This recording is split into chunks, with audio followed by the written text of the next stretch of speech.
All right, welcome back to Stay Tuned. Today, we're getting into something pretty different here on the show. We are going to be doing what we are now calling the Tundies. For Stay Tuned, it is our award show that we're going to do every year around this time, kind of discussing everything that happened in the past year of movies. So this year, we're going to be doing 2024. Mainly, we're going to have a lot of different stuff. It's around award season. Oscars is this coming weekend, so of course we're going to hop right into it. With this, we're only doing 6 of the major ones that are in the Oscars, and we're not just going off of what was nominated by the Oscars. We ourselves haven't seen all the movies from the Oscars, of course, because we actually do have other things to do.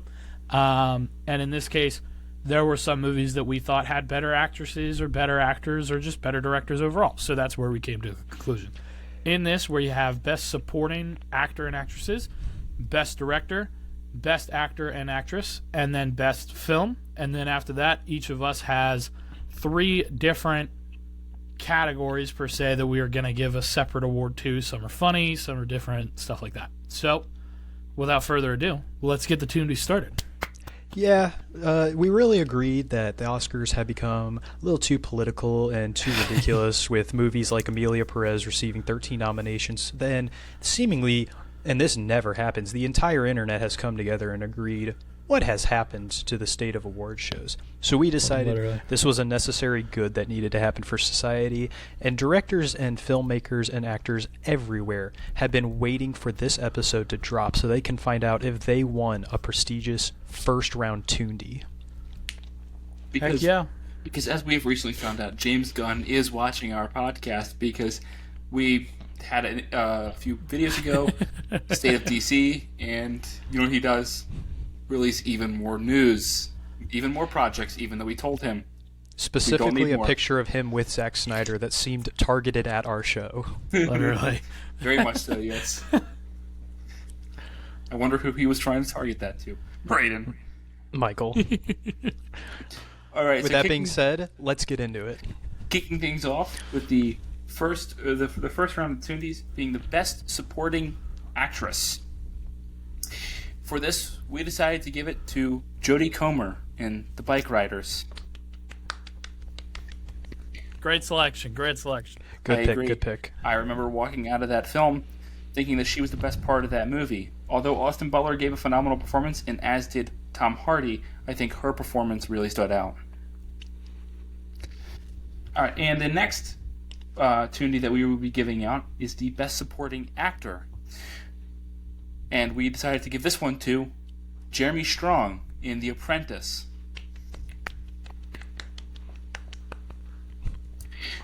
Similar to Bike Riders, Brayden and I walked out of The Apprentice thinking that Jeremy Strong had a phenomenal performance, along with Sebastian Stan. We'll get into that a little bit later.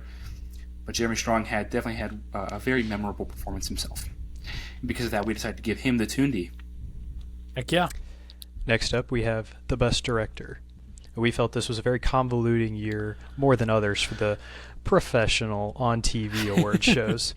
So we decided to recognize the Best Director of the year who truly deserves it, Jason Reitman for Saturday Night. Heck yeah. So deserving. So much more deserving than any of the other people that were nominated for the Oscars. I agree. Joey and I spoke about this movie in our recap, and just all of the decisions made behind the scenes were absolutely fantastic for a movie such as this. Yeah, he was really able to nail the chaos that was shown. I mean, from the camera work, how it quickly, in the beginning of the movie, quickly switching from person to person on their tasks to, get the first episode of Saturday Night Live out. So, yeah. With that, we now move on to the Best Actress sphere of things. In this, there were some debate on who really should, and a lot of us really were uncertain as to who would get it until we thought of one movie that I particularly am a great fan of, in which she has won the award for Best Actress in the Tundies, Zendaya in The Challengers. Congratulations to her. I will be the first to admit, I neither like this movie nor this director. That being said, Zendaya did a fantastic job. Zendaya did an amazing job playing a psychotic woman in a small world of tennis with a love triangle going on. It was quite fabulous to watch. From the little bit that I actually saw of the film, she gave a phenomenal performance, but the movie bored me so much that I actually turned it off and never returned to it. The only thing that I have to say about that movie is it really made me realize how weird the tennis scoring system is. And if anyone has any knowledge on how that came to be, please rattle it down in the comments, because I would be really interested to know how they came up with 15, 30, 40... Love. 30 love. Yeah, love, deuce, match point, it's very interesting. And that being said, we moved on to the Best Actor category. And the winner for Best Actor is Adrien Brody in The Brutalist. Very nice, very nice. I will say I think that I was robbed for my role in The Fall Guy, but I will I say, concede. as much as I don't necessarily think this is the best movie of the year with The Brutalist, Adrien Brody gave one of the best lead performances I have seen in a very long time. He was phenomenal here. With that, we move on to our Best Picture and the final category we have here at the Tundies, at least for generic stuff, and then we're going to move on to our little special ones that we have. In this case, this is where we say picture is not really dependent on the actor and actresses. It is all about how it looks, how it sounds, how it feels, and how it makes you feel about movies. And in this case, it did that early on in the year, in February of 2024, with Dune 2. Dune 2 is our winner. Yeah, Mikey and I had the very fortunate pleasure of getting to view this in an IMAX theater, and we walked out of that going, not only do we believe this is a 10 out of 10 movie, this is the beginning of the year. We may never get a movie in the next, 8 months or so that can actually beat this. And in our eyes, we were right. I don't think a movie in the past 12 months could beat this. It was truly fantastic. I think the only movie in recent history that could rival it is Oppenheimer, and that is a clash of titans in my eyes. Yeah. Yeah, no, I would like to say that what Brayden said was how he and I, walking out of the theater, thought that what we really thought when we walked to the theater is, man, we really need to take a piss. Yeah. We sat there for 4 hours in total because like a 3-hour movie and an hour of previews before. We had a lot of previews for some reason. Yeah. And we both decided to buy large drinks for some reason, knowing damn well how long this movie was. Well, we didn't account for the hour of previews. We did not. Regal made us sit through. We miscalculated. But great experience, nevertheless. Nonetheless, yes, walking out of the bathroom afterwards that movie was phenomenal. With that concludes the main Tundies. And then we're going to get into some fun ones that each of us have made 3 different ones, 3 different categories. Do we want to go like one person with their 3, or do we want to just kind of pass it around with each? I was going to say, I think we all did a little more than 3. These are the more prestigious categories that people, specifically actors and filmmakers, would care more about than Best Picture and such, because these are not awards given out every year. These are specific to certain projects and how the year was, certain roles, certain movies, certain experiences, and they are clamoring to get these one-of-a-time trophies. That being said, I think I'll start us off and then we can move along. Go ahead. The most pretentious award for 2024 goes to Francis Ford Coppola in Megalopolis. Yeah. We all remember the trailer with fake reviews that he posted that had to get taken down by critics mocking his former projects based on the concerns that have been expressed about this movie, and they were rightfully so, because this movie was terrible. Yeah. Agreed. Mikey, do you want to go or you want me to go? I will go. All right. For my pick, I had the best emotionless actor or actress of this year goes to Dakota Johnson in Madam Web. That was a painful experience to sit through. My mother died doing research or whatever that line is. You know, he was with my mother when she died while researching spiders in the Amazon. And that is one sentence. There we go. And she gave it with somehow even less emotion than what Brayden did. All right, so my next category is hottest in a movie. Who was the hottest in a movie this past year? I think we should also state we all kept these very personal. Nobody knows what each other is giving awards for. I give this award to the man who will forever wear turtlenecks the best. That is Channing Tatum in Fly Me to the Moon. Wow, is he hot in that movie? I'm going to be honest. Once I heard you announce this category, I said, ooh, this could be a close race with Glenn Powell and his multiple personalities from Hitman, but this is a clear one that I understand now that you've announced the winner. My review on Letterboxd says, from now on, Channing Tatum should forever wear tight, bright, colorful turtlenecks. I agree. And I stand to that. I am a little upset that I was snubbed again for my role in the Fall Guy, but I guess I concede. Well, I guess it's quite funny you mentioned that, Mikey, because our next award is the Literally Me Award. And it goes to none other than Ryan Gosling as Colt Seavers, the Fall Guy. That's a great This award, pick. the basis for this award is Literally unlocking me. Personalities in men everywhere when they go to see this. And by God, did Colt Seavers unlock a new personality we did not know we had. You know, a little fun fact for you guys. The 1927 film The Jazz Singer is often credited as the first feature-length film with synchronized dialogue, thus marking the end of the silent film era. Since then, we've gotten many great moments in movies with great lines of dialogue, music, and random sounds. The 2024 Tundie Award for Best Random Sound goes to Rhino in Kraven the Hunter.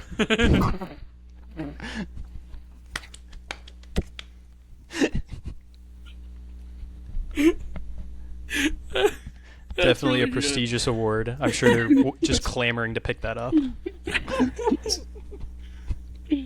Oh, that was really good. I love that award. One that's more not on the funny side, but one that I definitely wanted to mention. The most underrated film of 2025, at least in my personal opinion, didn't have as much discussion on social media. I don't believe you two saw this. If you did, it was probably recent or we just hadn't really talked about it. Was one that I was under a different impression when I went into the film watching. Is Piece by Piece, the Pharrell Williams documentary, biopic. I give that to them. Unfortunately, I only didn't see it because I didn't have the time. It's one that I'm very much waiting to hit a streaming service so I can watch it. It looked Peacock. great, and I don't have that, Joey. Money Yeah, is well, money. Better get it. Give me your login. So yeah, Piece by Piece gets the most underrated movie of 2024, in my opinion. I think that's a good pick, and I know Pharrell Williams is very happy to hear this. Good, as he should be. Kind of following that same theme, I have the Most Unexpected Surprise Award.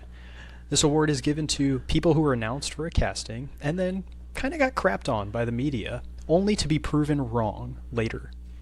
I'd like to give this award to Timothy Chalamet as Bob Dylan in The Complete Unknown.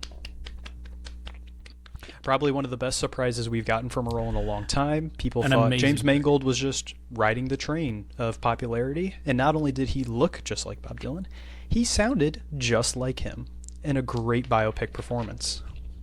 Completely agree. Yeah. Now, I would argue that this is the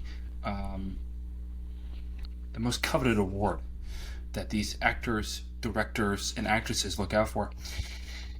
Quentin Tarantino is one of the most influential movie directors of all time. His iconic style is fun, unique, beautiful, nostalgic for some, and very hard to replicate. But we all know his iconic shots and stylistic choices. The intense, gory violence, the witty, fast-paced, attention-grabbing dialogue, the endless swearing, the suits, the trunk shots, and of course, the foot shots. The Tarantino Award for Best Foot Shot goes to A Real Pain. However, Kieran, it's a little weird to compliment another dude's feet, and Jesse, it's even weirder to write in a movie for another dude to compliment your own feet. I didn't think that's where you were going. Best P4, dude. I knew where this was going when he said Tarantino, but I didn't expect it. Oh, that's really good. I did really work on my time of writing that. I think I put more effort into that monologue than your connections. Any of my schoolwork. Oh, I definitely and more than my connections. I don't even know if my connections is doable. I didn't even test it. I just wrote down 2 actors' names. All right. So my next award, or the final award overall, unless you guys have more. I have 2 that I want to. Well, I have 4 total more, but 2 that I really would like to get in. I say we do them all. Yeah. Okay. All right. For one of mine, an actor that should have been nominated but was not. This one came after recent discussion. I know Mikey agrees with me. The man made me cry in a movie that none of us thought we'd cry at. Zac Efron and the Iron Claw. For the record, I didn't cry during the film. Yes, you did. It was just raining in the theater at the time. And... No, you cried. We all For the did. record, I showed this to a friend during the school year last year, and then I cried again watching it while he cried. Yeah. Yeah. That'll get you. So yeah. Rain. A lot of rain. Alrighty. Kind of on the same train as Joey, I have the Another Year Screwed by the Oscars award. And while his movie and performance was not the best in 2024, with the film being Roadhouse, it's notable that we give this award to Jake Gyllenhaal for being in general. No matter how many fantastic performances this man puts on, he refuses to be nominated or win awards by the Oscars because for some reason the system hates him. Agreed. Swifties also hate him. Yeah, but True. You know, we have our own opinions about that. I think we should take a moment to, acknowledge how great a movie experience is. A movie-going experience is, dark room, comfortable recliner, good snacks, and most of the time, a good movie. But sometimes, the movie is so bad that you fall asleep during it. And the winner for the best sleep during a movie for this year is Kraven the Hunter.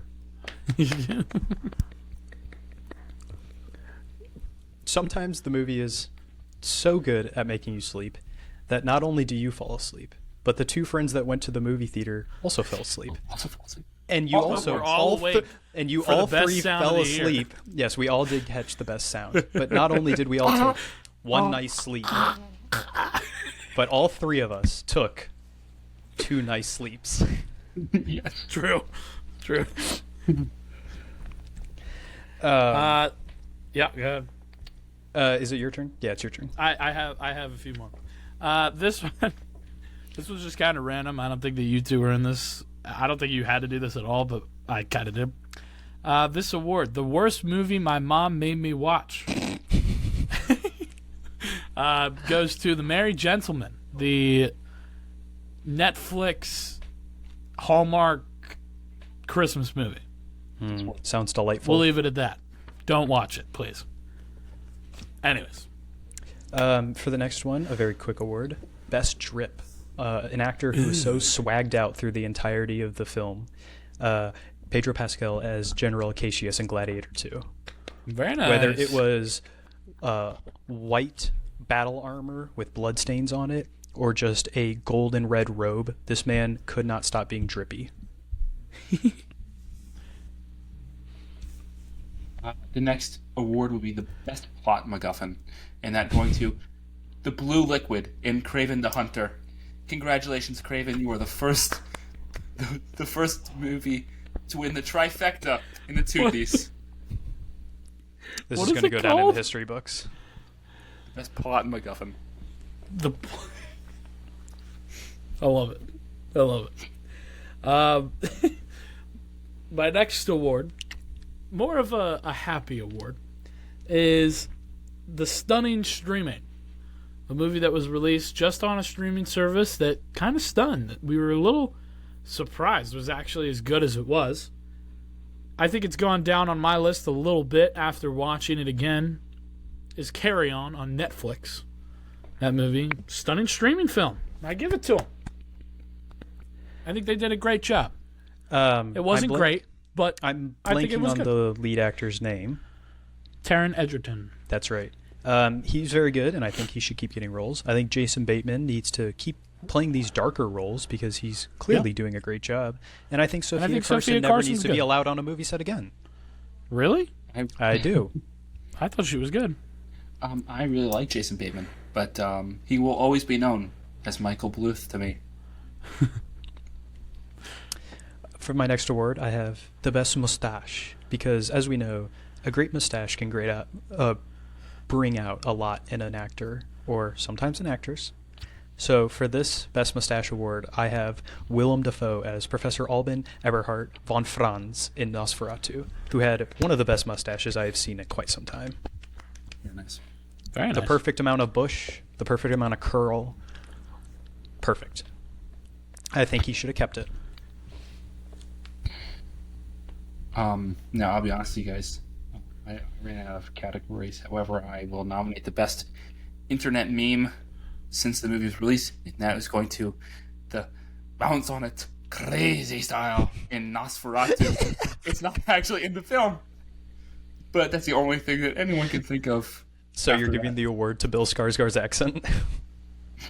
No, just the bounce on it crazy style. Just that meme, that internet meme is winning the Tundie. I have two more. Okay, you go ahead and do both of them. Okay. My Ruined Award. A movie that came out that not only ruined my enjoyment of the film, but ruined a lot of what has happened in the past with the franchise. So mainly this has to do with franchise, but it could be with their career or something like that. In this case, for this past year, it goes to Kung Fu Panda 4. Ruined everything. I am annoyed that this movie came out. The Dragon Warrior should not be some fox. It should be someone else. Straight up. There's a reason I didn't see it. It sucks. Don't. And then my next one, more of a role that you could kind of put anywhere, but best, in this case, actor, but it could be actress or whatever. Best actor in a role to never win anything. Anthony Starr as Homelander in The Boys. It is TV. I do understand a lot of this has been movie before, but how has this man not won anything as Homelander? It is. He's a cynical man. Truly interesting because he is one of the He's best been playing it awesome. villains we have seen in TV for maybe the past decade, rivaling people like Gustavo Fring. I think that his performance is so much better than any villain we have ever seen in anything before. He's so menacing, and you could say, oh, well, Darth Vader's menacing and stuff. Darth Vader, you don't really have to act. He just looks and feels menacing. In this case, you basically have to make him menacing, and he does that amazingly. The fact that he has not been nominated shocks me. And for those who are wondering about the inconsistency of having only films up until now, screw you. This is our show. We can do what we want. Or to quote the great Homelander, I can do whatever the fuck I want. So, thank you, Anthony Starr, for giving us that line. Very, very well. The final award better than all of you. The final award for the Toondies. Now, throughout the years, a film can influence the entire industry like nothing we've ever seen. Movies like Titanic that leave people talking about its ending for decades. Movies like Avatar that change the game in the way that you can make a movie. I hate Avatar. This year, I have an award that may not be given out for another 10 years. The biggest contribution to film industry movie goes to S.J. Clarkson's Madam Web for creating a bottom line of getting into theaters. Well, which Craven then surpassed somehow. Never. Somehow they made a movie worse than that. Yes, but great take. In my opinion, Great take. Madam Web, through all of its ADR problems and reshoots and terrible CGI, There's so many problems. has now movie. created a bottom line. And if your movie is not as good as Madam Web, it should not be put in theaters. And that is now ground zero. Thank you, Madam Web, for your contribution to the film industry. Please never make a movie again, Sony. Yes. You suck at it. Aren't they actively making like the Spider-Verse films?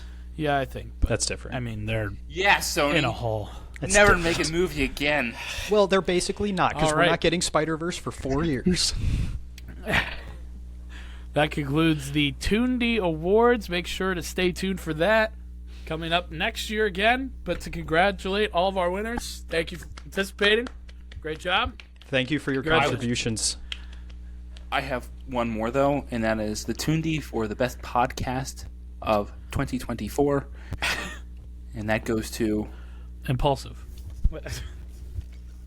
Did we make an episode that released in 2024? We did not. I don't think we did, therefore we didn't We did win. not. And I don't know any other podcasts made in 2024. The Joe Rogan podcast. Joe Rogan tied with the Sean Ryan podcast. I would like to give a shout out to him, for what he's doing for veterans. But hey, Anyway, So in I'm this retconning case, history. We made an episode in 2024, and it's going to us. Changing the so metadata. that concludes the Toondies. Now we're going to kind of switch over just to some discussion of some recent news. There's been quite a lot in the past 2 weeks, kind of, and there's not any particular reason. It's just been... It's just some here and there Kinda in the things air. that have been announced. The summer's coming up, It's so kinda like a people quarter. are getting excited for stuff. Trailers are starting to drop. I think the big thing is 1 week from now, we are getting Born Again, and they just keep putting out new stuff, and yet I can't say any of it's too much. I feel like I'm being given a perfect amount of stuff to continuously get me hyped for this show. I think the big thing to talk about, Andor Season 2 trailer finally dropped recently. Joey, have you seen it yet? that was one thing. I did watch the trailer. I actually today watched the first episode of Season 1 because I've only gotten to episode 4. So I want to refresh myself, get back into it, and definitely finish. My biggest thing with this is that Disney has kind of been on a low with their trailers. Mm-hmm. This trailer Andor was awesome. Season 2. Oh, it's super cool. It's probably the best Star Wars trailer we've ever gotten. Never in my life And did I think we would might get live and die on that hill. dad punk rock playing in the background of a Star Wars trailer. It was legitimately like a hell yeah trailer, and I am so excited for it. It is dope. I cannot wait. My biggest thing with it is just it's a little late.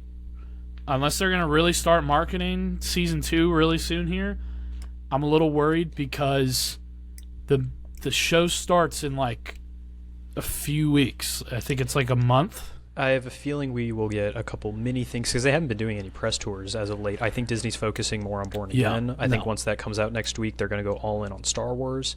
So I think they've just been focusing on one thing more than the other. But I think they also know that when this thing drops, people are going to watch it whether it gets advertised or not because they are clamoring for the new season. Michael, why are you sending me Instagram memes? I'm not. The other thing that I also have with Disney and their trailers is that not to be a prick or anything, but can you give us a Lilo and Stitch trailer, please? I know that some people aren't really caring about this movie anymore, and rightfully they should because there's no advertisement. I'm sorry.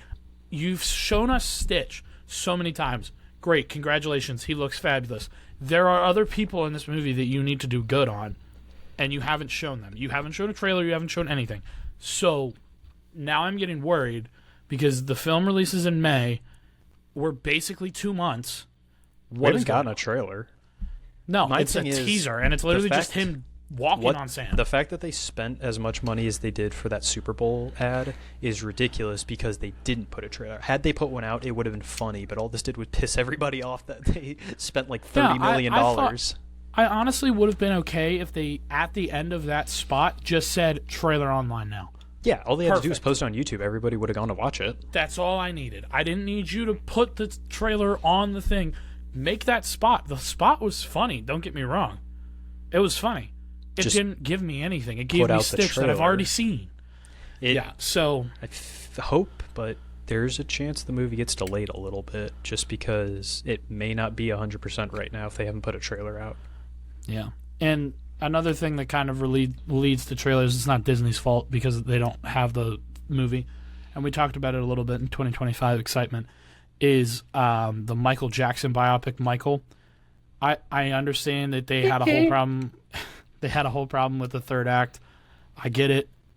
But at this point, I need an update. A 30-second TV spot or something.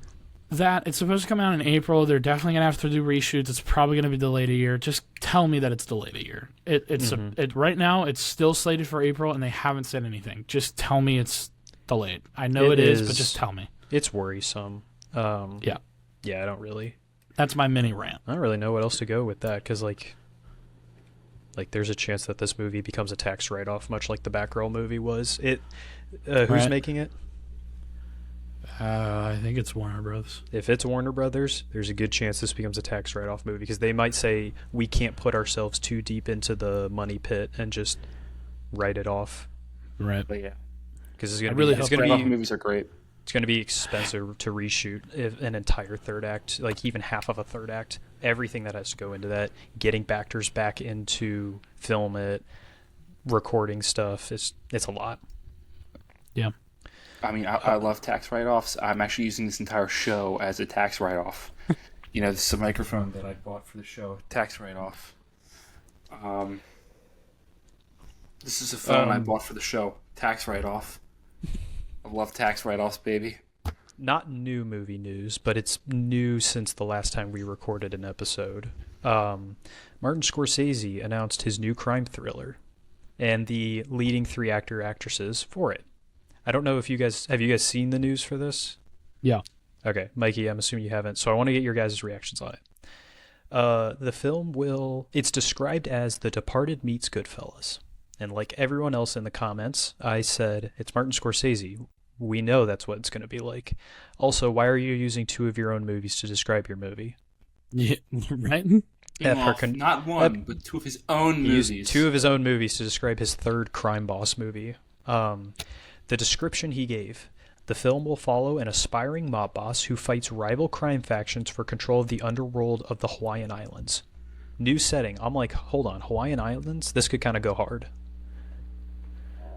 Like tropical mob boss, like mob boss wearing like Tony Soprano floral shirts. It's a Soprano crime movie. I'm gonna go see it. I'm definitely gonna. I like the premise. I just like the new setting. It's not in the big cities anymore. I think it's interesting. Right. We might get like a jet ski chase or something. That'd be cool. Right. Okay, so here's the cast, and I want your reaction to this, Mikey, especially because he doesn't know this. Number 1, Leonardo DiCaprio. Leonardo DiCaprio is not the role. Or the lead role, I should say. Yeah, he's not the lead. Number 2, Emily Blunt. Emily Blunt is not the lead actress.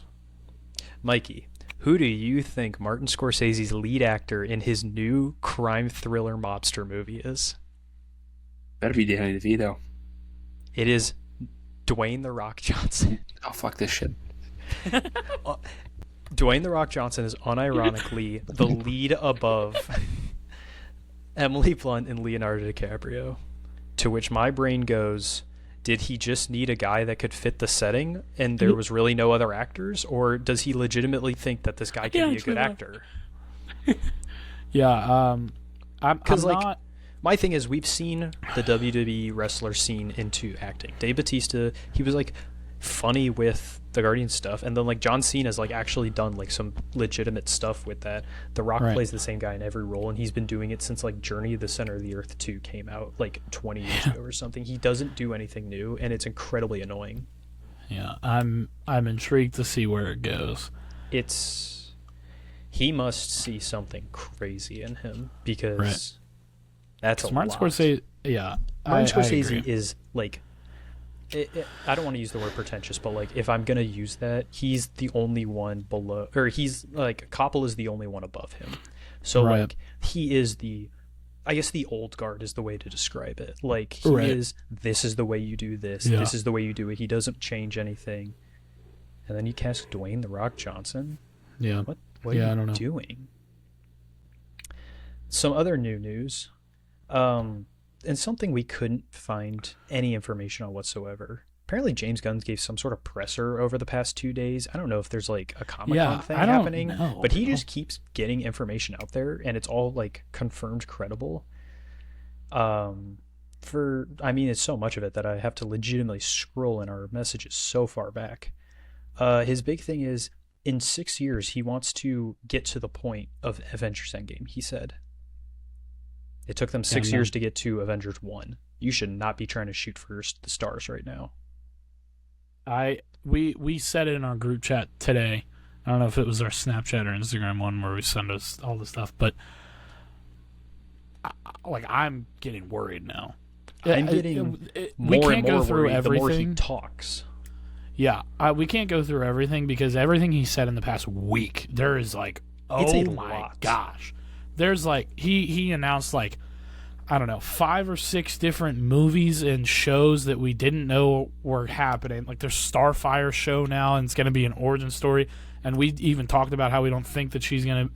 Then there's that. Then Dynamic Duo might not actually happen, which, God, I hope it doesn't. Well, it's not that it might not happen. It's that it might be Elseworlds as opposed to DC. Because I think his thing is he doesn't. Because if you cast someone in that, he has to look like that role in real life. So finding a voice actor that can look the part when they do live action is going to be difficult. And I think that clicked. So I think he goes, we've already paid these guys to make the puppets and whatnot. This might just be an Elseworlds project, and we might not include it in my universe. Which, do that, James, because nobody wants the project, and then I don't have to see the project if it's Elseworlds.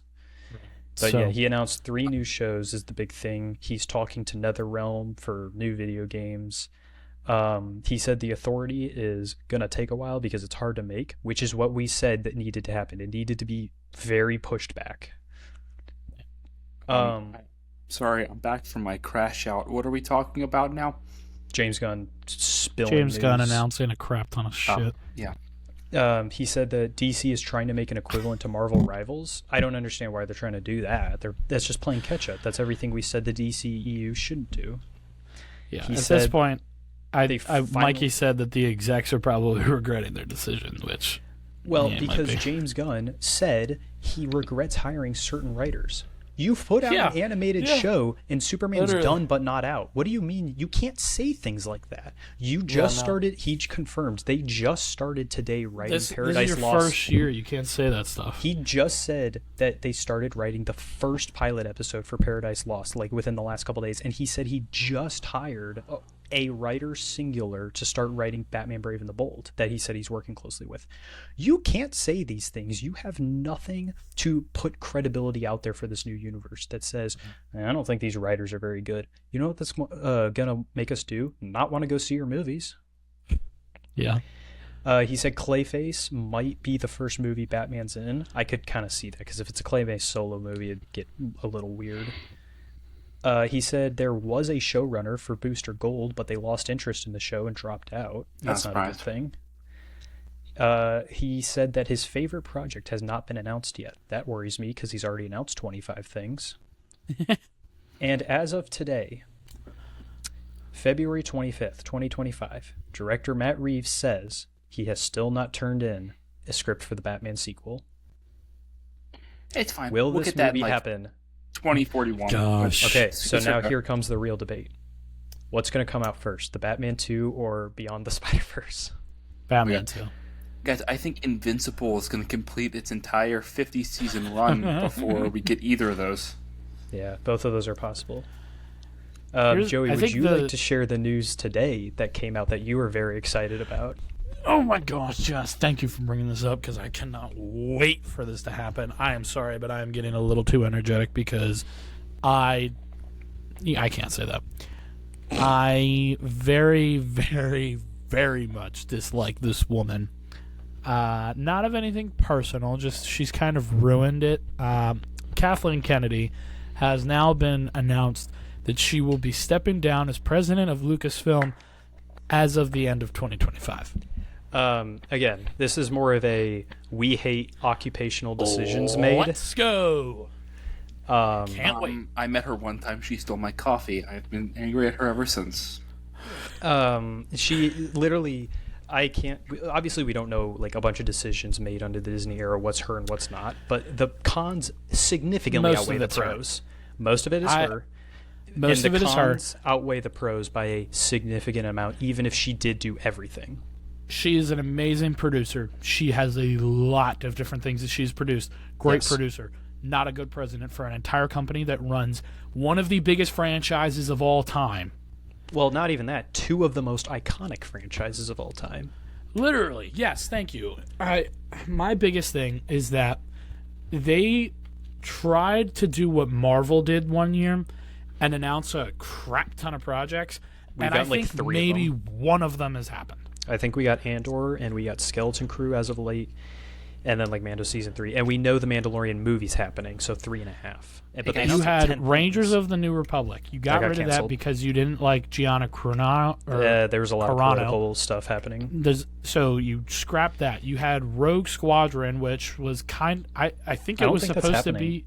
No, anymore. It was. Well, it was canceled. Well, we got a teaser out of all things we did. because Patty Jenkins, who directed Wonder Woman, was supposed to be involved. But then Wonder Woman 1984 came out, so then they said, hold on, you just made a shit movie, so we're going to wait. Then she left the project. Rogue Squadron was then moved to like 27. Then it was canceled. Then its date was given to Taika Waititi's untitled Star Wars film. Now that's on pause. Rian Johnson's been given a trilogy. That's on pause. The Russo brothers were supposed to make something. Yeah, that's Russo been on brothers pause. were supposed to make a movie. That's no longer happening. You have James Mangold that's supposed to make a movie that's 100,000 like the High Republic or something. Yeah, it's supposed to be like 100,000 years before the Phantom Menace. Don't know where that's going. There's supposed to be a movie about Rey rebuilding the Jedi Temple, even though you said after The Rise of Skywalker that you were done touching that side of the thing. She's getting a solo project. And now you're going back. But that is seemingly happening. I think it's just stuck in pre-production right now. I think that's just stuck in pre-production. And then there was another movie that was announced during that time with another director. Something. Oh, I think that was Mandalorian and Grogu, who's being directed by Dave Filoni, which is happening. And that is slowly but surely happening. The Book of Boba Fett flopped. Andor's the only good... I think, honestly, the only good things to come out of that stuff is The Force Awakens, Andor, Rogue One, and The Mandalorian Seasons 1 and 2. Season 3 is ass. People are liking Skeleton Crew. I just finished a season of The Walking Dead. I haven't watched I need like that. some buffer material, so I think I'm going to binge that. Like, maybe... within the week of like us recording, I think I might binge like the 8 episodes or whatever. I honestly think that James Mangold's film isn't going to happen because of the Acolyte. I forgot about Acolyte. Because the other thing is James Mangold he just likes making anything that's offered to him. He just kind of does whatever he wants, which I respect. Because like he's also signed on to make Swamp Thing for the DCU, but like who knows when that's happening. And I completely understand people saying like, oh well, the Star Wars fan base is just toxic and stuff like that. It is. It is toxic. Don't get me wrong, but it says you guys. You we're not toxic at all. Okay. We do not represent the scum. We are the most easygoing group of people. We do not represent the scum that is the Star Wars fandom. No, there's 100% worse Star Wars fans than I am, and this is just my opinion. Again, none of it is what is true. It's just what I think. But like, if you're gonna create all of this stuff, and majority of it is bad, you can't say that the Star Wars fan base is being too critical. Like, most of it is generally bad. Most of it is warranted.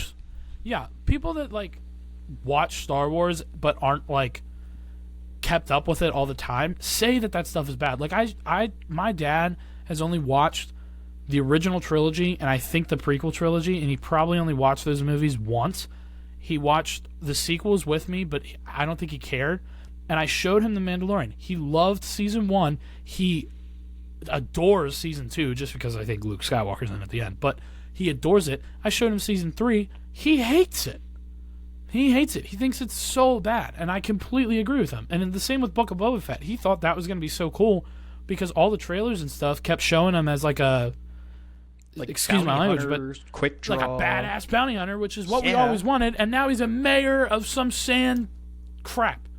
No, like no one wanted that. Who said in the right mind, oh yeah, Boba Fett as a mayor, great idea? No one. It makes as much sense as electing Bucky into Congress. Like it's just like, wait, what? guys want to go off and form a cult in which we hide our faces and live underground just like the Mandalorians, because that seems like a great lifestyle and we should definitely do it.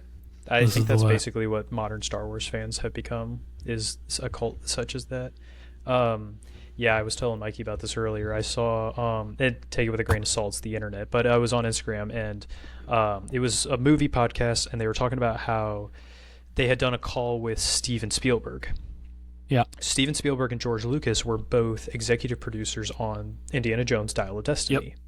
And I guess they had some kind of like board of executives meeting right after they finished the script or whatever. And it was those two, James Mangold, who directed it, Kathleen Kennedy, and then like, I don't know, the producers, whoever the heck they are.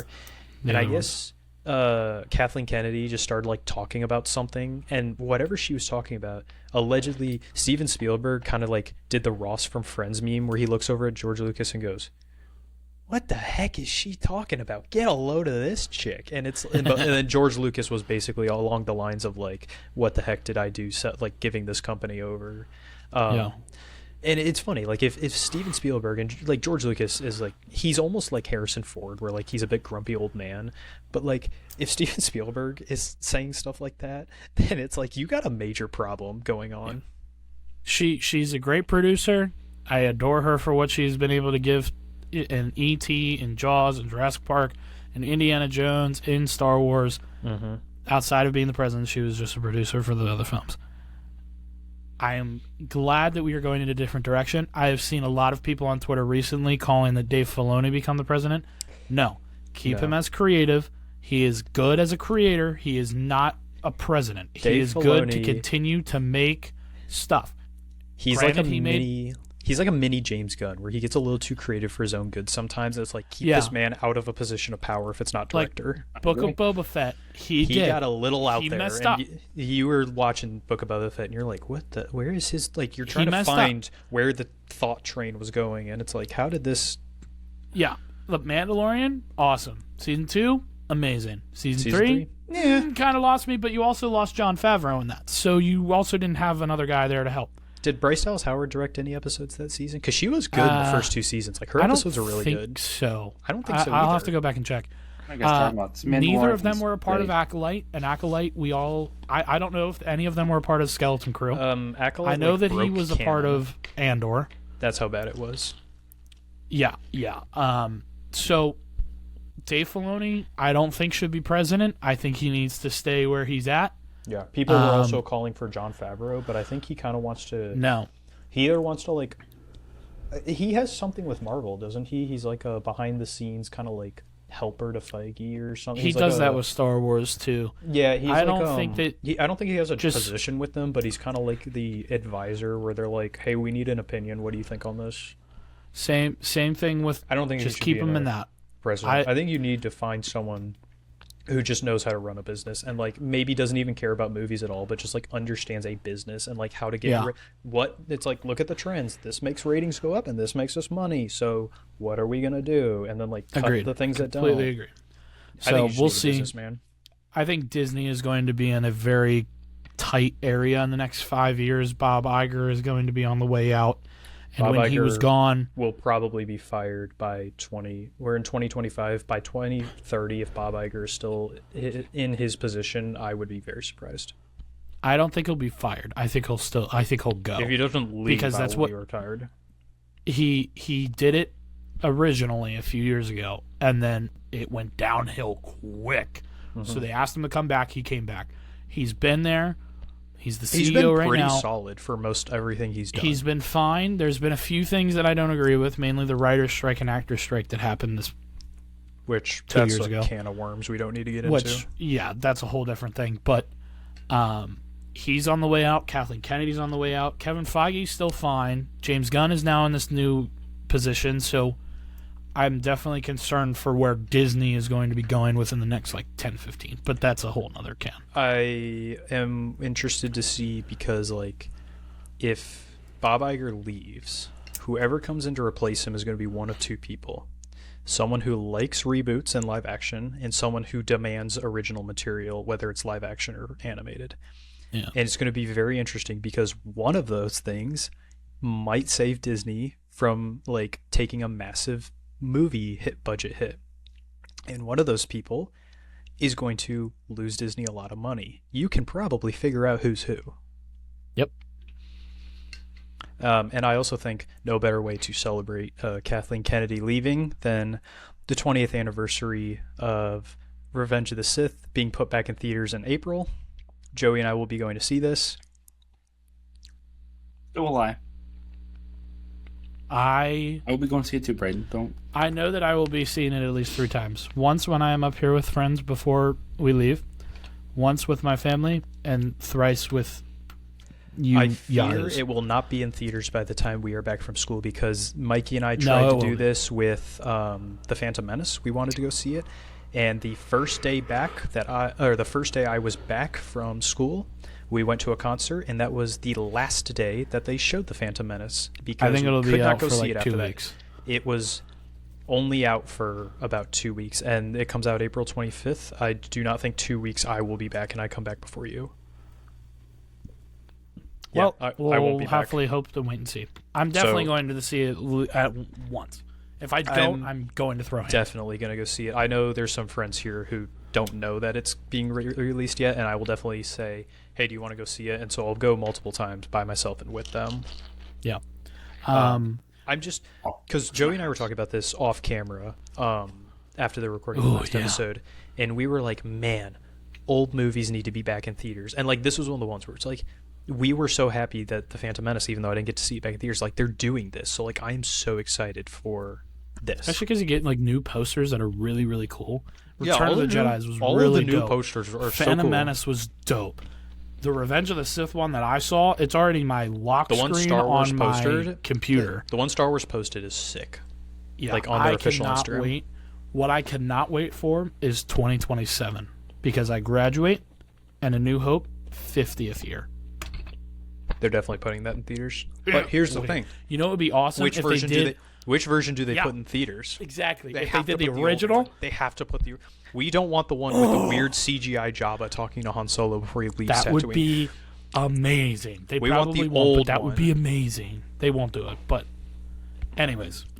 I don't even know we if there's definitely enough think film a lot of old in the world movies. for them to put that one around. But yeah, we were saying that old movies need to go back in theaters, and then I just went to Regal, and they put out, I don't know what kind of deal it is, who they signed it with, but like, it basically seems like they're gonna get their hands on like old movies, and I'm talking anything from like black and white, like Seven Samurai and like Casablanca, to like stuff like Good, the Bad, and the Ugly, and just like anything 90s and earlier, like they're gonna get their hands on. And I was like, I am so excited to, like, because obviously none of us were alive, and no matter how many times like we've seen certain movies, I want to go see it in theaters. I was talking to Joey about putting 12 Angry Men back in theaters. That's a black and white movie with like minimal camera work, decent enough, or not decent enough, but like great writing. Like, that would feel like a time machine, like sitting in a massive theater watching a black and white movie. Yeah. Yeah, I'm really looking forward to the re-release of the Cabinet of Dr. Caligari. One piece of news that I found interesting, I talked to my dad about, and he's very excited for it. He loved this show growing up, and he definitely likes it as like kind of a change. It's still superhero kind of, but it's a little bit of a different spin, is the He-Man live action. There was a photo released, and I think it's June of 26th. Yeah, I have the full cast list from IGN. I think it's a really cool cast. I didn't know Idris Elba was in it. I have never seen He-Man in any form in my life, so I am completely indifferent and could care less about this. I do think from like bits of like stupid clips I've seen, why is Jared Leto Skeletor? Yeah, I don't know. That was one that kind of threw me off. I really hope that he doesn't make it weird. He probably will. He probably will. They had they remade He-Man a few years ago. Yeah. I think it was just called He-Man and the Masters of the Universe. Yeah. Yes, this sounds familiar. I don't remember the exact year that it came out, but I remember watching it. It was good. It was good. It was really, really good. But I remember the first episode briefly showed Skeletor before he became Skeletor, and how he became Skeletor when he got acid thrown in his face. And I think, I'll see if I can try to find a picture, and maybe Joey can show this in. But he oddly looks like Jared Leto, if I remember correctly. So yeah, actually, honestly, maybe great casting. Let me see if I can find it. Well, he's looking for that. I think one of the things that come out today, A24 is making a new movie. I don't know how to pronounce her name correctly, but it's, I believe, Ao Dibri, and she's the main actress in The Bear, so like you'll know her from that. Is writing and set to star in a movie with Daniel Kaluuya for Barney the Dinosaur. Yes, that Barney the Dinosaur. From A23, bro. That's so weird. Such a weird choice for... I mean, but it's also with Mattel. So it tells me two things, because after Barbie's success, Mattel said that they wanted to put a couple more movies out based on toys and stuff like that. I think it's A24 because it's cheaper than Warner Brothers, or whoever made Barbie. I think Barbie was Warner Brothers. Yeah. I just think it's cheaper, smaller scale, smaller production, and if you get an actor to write it, it's cheaper as well than paying 5 different people to write it. So I think that's the big thing. But yeah, it's still, because it doesn't sound like it's going to be like the the Barney horror movie, or like the guy who created Barney. It literally just sounds like it's going to be like a Barney movie, much like how Barbie was a Barbie movie. I didn't watch Barney growing up, really. Maybe here and there, but like very confused. Probably did when I was young, but I don't remember. Very, very confused by this. Just give me live action Bob the Builder at this point. I'd rather that than Barney. Hell yeah. Also, going back to Bob the Builder, Builder, live action Manny, bro. Yes. Ooh, I would eat that up. Going back to what we're saying is, I found the picture of the Skeletor that I was thinking of. It doesn't really look like Jared Leto, although I do think Jared Leto can pull him off. This iteration aired all the way back in 2002. Jeez, that was there had to have been something more recently. No, or has there just the one I'm talking about was 2002. There was one that came out. I think it was like 2011 or something. I was to say it was early times. And maybe then, news has just been out for this movie for so long. And then there was the Kevin Smith one on Netflix, He-Man Revelations. That's right. I didn't like it all. The animation's phenomenal, so I recommend watching it honestly just for the animation. But I did not like it at all. Be completely honest with you. It was that one it was 2021, and that looks horrible. I think that looks awful. This one. Oh my god, what did they do? Anyway, I think that's really everything for this episode, unless anyone has any last minute things to bring up. We knew this wasn't going to be a very long topic, so we were just kind of looking for some other stuff out there that's happened as of late that we couldn't because we had more topic driven episodes. Right. Yeah, I can't think of any other news. Wait, there was something that I saw the other day. Why can't I think of it? Oh, Matt Damon had his. This was a while ago, I think. I think it was like 2 weeks ago. Oh yeah, good 2 weeks. Matt ago. Damon had his photo, the first photo released of the Odyssey, and it's him in like a Spartan costume. And then everybody in the comments, it's not historically accurate. Well, yeah, Christopher Nolan knows that. He just doesn't want Matt Damon to look like a doofus in his movie. All right. I'm excited just because it's Christopher Nolan. It's not going to be exactly historically accurate because there's so much inconsistencies with that time period. Yeah. If he wants to just interpret it the way he's interpreting it, I'm if it fine looks with like Percy Jackson, I'll be okay with it. Because my thing is, he's not making an ancient Greek movie. He's making a movie off of a famous book from the ancient times. So then that's completely different. Yeah. You guys and then with that, I have. Yeah. Okay. I've read bits of it just because I'm a big Percy Jackson nerd, and they kind of make you read bits of it through that series. Oh, because I know that it was a big thing that a lot of high schools made you read it, but it was not. Yeah, in high school. I think it's mostly died out. They've moved on to other books. I think other classes other than the ones that we were in Brayden had to read it, but we got stuck with other books. Catholic unfortunately. School. Woo woo. We were too smart to read it. But with that, Tom Holland is in it, and then people are complaining about Tom Holland and Zendaya. Here's my thing. I trust Christopher Nolan to pull something out of a pretty accomplished actor as opposed to Scorsese pulling something out of The Rock for a lead role. I trust Nolan way more with this. Yeah, I trust Nolan way more. With that, Spider-Man 4 has been delayed a week. Not even that bad. Everyone's like freaking out. It's and a they week. also Who said cares? that it wouldn't. Well, they also said it wouldn't affect 1 the week. Shang-Chi 2 date, to which Migos. They have a script for Shang-Chi 2. I'm sorry. Yeah, they that's have a where I date was for like, that? what? They delayed Spider-Man 4 a week. Yeah, I know. How will we What if survive? the world ends? What if the world ends in that week and we never get to experience Spider-Man 4? Thank you, Marvel. Screw you guys. Oh, the Thank other you for thing is, nothing, Disney. It did say that he wasn't performing as many stunts as he has in the past Spider-Man movies because of the Odyssey. So that could lead to some differences in how Spider-Man is portrayed. I'm not that worried, but no, it was something that caught my eye. because you know what you can do. Spider-Man has this thing called a mask, and there's this thing called voiceover that you can create. So Yeah. it's not a huge deal. The other big thing is Thunderbolts.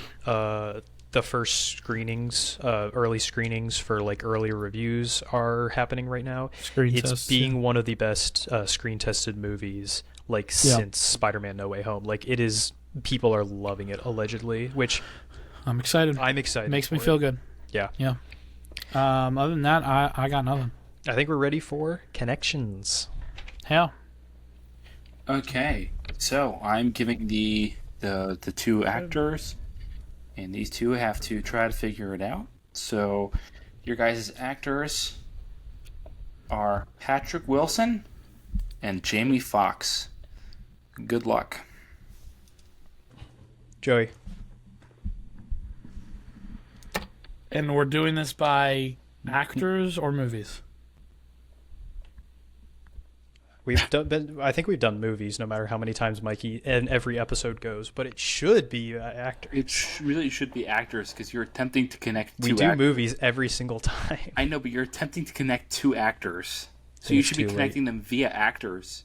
We've created a habit. But anyway, Okay. On the count of 3, show to the screen How the many number actors? Or movies? Let's go with movies. Okay. It took for you to get from Patrick Wilson to Jamie Foxx. Ready? 3, 2, 1. Screw you, bro. yeah, that sounds about right, guys. I want to hear Joey's first. Well, Okay. we need to bring ourselves back, so No, I'll just edit it I through. was going to say. Yeah, that's fine. Patrick Wilson is in The Founder with Michael Keaton. Michael Keaton voices someone in The Minions, in which John Hamm also voices in The Minions, and John Hamm is in Baby Driver with Jamie Foxx. I love Baby Driver. I thought that was really creative. That is insanely creative. I was doing everything in my power to stay out of Baby Driver because I was afraid the cast was not big enough to get me in a short list. My big And thing then I was proceeded John to go Hamm. with a movie I tried that to just find John Hamm, but a yeah. movie that just popped into my brain out of nowhere, and I completely forgot existed. So I started. Patrick Wilson is in Insidious, very famously with Rose Byrne. Yeah. Rose Byrne is in the 2014 Annie with Jamie Foxx. Oh, crap, bro. You're right. So it looks Dang, like we that's have a good. new longest win streak of 3 whole Dang, episodes. bro. Yeah, I'm sure Dang. if... I Wait, am very you said- surprised Patrick Wilson and Jamie Foxx haven't done a movie together. I thought they would have. They just So seem like you went Patrick Wilson to Insidious, with Rose and Byrne, then who? Yeah. who is in Annie with Jamie Foxx. Is she? She's the rude lady that tries to send her back to the adoption place. Oh, yes. No, you're I've right. seen that movie twice for some reason. I've seen it more than once. Is Cameron Diaz in a movie with Jamie Foxx? Patrick Wilson? I would highly doubt that. Oh, I would can't really think of highly a doubt lot that. of... Because if so, you could do it in one. Because Cameron Diaz is in the newest movie Back in Action with Jamie Foxx. And then if Right. she's in a movie that Patrick Wilson's in, you're golden. Well, it's the same amount then. It's 2 movies. It's 2 jumps. Oh, yeah, I true. mean, because in theory, I would highly again, doubt if you're that going she's through in a movie with Patrick actors, Wilson. then yeah, you're only doing You one. can, yeah. I was gonna say you can't do shorter unless they're in the same movie. Right. Patrick Wilson. Patrick Wilson, very underrated actor. Yeah, that was a good pick, Mikey. Yeah, I like had that. to look down and I saw Watchmen and I went, oh, Patrick Wilson. I got like stuck that. in the Conjuring universe and my only 2 choices were Kyle Chandler, who I don't know any movies he's in, or Joey King, and I was like, oh, I can't go down the Joey King route. Oh, Joey King route, bro. That's crazy. Yeah, so that was a good round. I like that. So, Mikey against Brayden next week. Next week we're going to be debuting something new. Are we? We are. Are we? Yes, we are. Oh, we are. I was like, what are we talking about? We are. So be sure to stay tuned for that. We are very excited for that. Do any of you guys have any final comments? No, this is a great place to cut to black. Yeah, make sure to watch us live on Twitch on Wednesday nights. We don't have a But, Twitch. We don't have a Twitch. Stay tuned, Twitch. And we're going to go live Wednesday night, guys. We're If filming there's this someone on on Tuesday. Twitch, if there's somebody on Twitch named Stay Tuned, don't know who they are. Apologies. Apologies.